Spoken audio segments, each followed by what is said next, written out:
Minded website এবং minded YouTube চ্যানেলের সকলকে স্বাগত। আমি অভিজিৎ দাস আজ শুরু করছি কি লজিক্যাল ডায়াগ্রাম থেকে লজিক্যাল এক্সপ্রেশন। এর আগে আমরা দুটো শিখেছি, লজিক্যাল এক্সপ্রেশন থেকে ট্রুথ টেবিল এবং লজিক্যাল এক্সপ্রেশন থেকে আমাদের লজিক্যাল ডায়াগ্রাম। কিন্তু এখন তার উল্টো আমরা লজিক্যাল ডায়াগ্রাম দেওয়া আছে, সেটা কীভাবে এক্সপ্রেশন তৈরি করবে।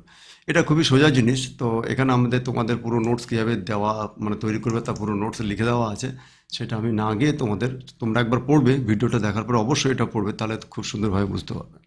তোমাদের পরীক্ষায় পরীক্ষায় থাকবে এরকম তোমার একটা লজিক্যাল ডায়াগ্রাম দেওয়া থাকবে। তোমার অবজেক্টিভও থাকতে পারে এরকম একটা লজিক্যাল ডায়াগ্রাম দেওয়া থাকলো, তার মধ্যে 4টে লজিক্যাল এক্সপ্রেশন দেওয়া থাকবে, তার মধ্যে কোনটা সঠিক। তো সেটা তোমরা কীভাবে করবে, তো দেখো এখানে আমাদের কী আছে, এখানে এবিসি দেওয়া আছে। তো আগে সবার প্রথমে দেখবে যে এই যে গেটটা, এটা কি অ্যান্ড গেট আছে, তার সূত্র কোথায়, তার কোথা থেকে কানেকশান হয়েছে। এখানে আমাদের এতে একটা কানেকশান হয়েছে আর বিতে কানেকশান হয়েছে। তাহলে কি এ অ্যান্ড বি, এবং কী হবে অ্যান্ডের চিহ্ন কি গুণ, তাহলে এখানে আমরা লিখব এ বি। একইভাবে আমাদের কি আছে, তারপরে এটাকে কানেকশান কি আছে, বি বার আছে, এটা কানেকশান সি আছে, এবং এই দুটো কার সামনে কি আছে, অ্যান্ড গেট আছে। তার মানে এটা বি বার প্লাস সি, এটা তাহলে তাহলে এখন আমরা কী পেলাম, বি বার প্লাস সি। এখন এই একটা কানেকশান, এটা আবার কানেকশান, এখন অর মানে কি, এটা অর আছে। তার মানে কী হবে A B plus B bar plus C, A B plus B bar plus C, এটা আমার ফাইনাল এক্সপ্রেশন। এটা খুবই সোজা জিনিস। অর্থাৎ কি আমাদের সবার প্রথমে যে যে লজিক্যাল গেটস আছে, সেই গেটসের আমার কোথায় কোথায় কানেকশান আছে, সেই কানেকশানগুলো দেখতে হবে। আর সেই যে লজিক গেটস আছে, লজিক গেটসের হয় গুণ নাহলে যোগ থাকবে, আর যদি বার থাকে মানে নট থাকে, তাহলে বার সঙ্গে যুক্ত করে দিতে হবে। এটা হলো আমাদের সিম্পল নিয়ম।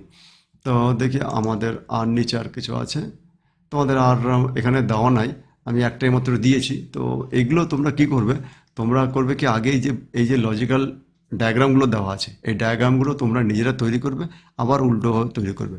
তো এখানে তোমাদের যে এক্সপ্রেশনের আমি এখানে যে 6টা এখানে আমরা দিয়ে দিয়েছি, এক্সাম্পল দিয়ে দিয়েছি। তোমরা এই 6টারই কী করবে, এই সবগুলোরই 6টা এবং উপরে আর 3টে, মোট 10টা।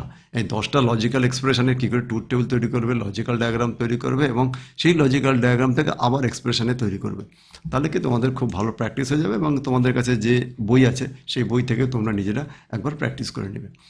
তো এই ভিডিওতে আমরা এইটুকুই রাখছি। এর পরবর্তী খুবই গুরুত্বপূর্ণ একটা টপিক, ডি মর্গান থিওরাম, সেটা আমরা পরবর্তী টপিকে পড়ব। তো এই ভিডিওতে তোমাদের এইটুকু, এবং তোমাদেরকে অনেক অনেক ধন্যবাদ। এই চ্যানেলকে লাইক, শেয়ার এবং সাবস্ক্রাইব করবে।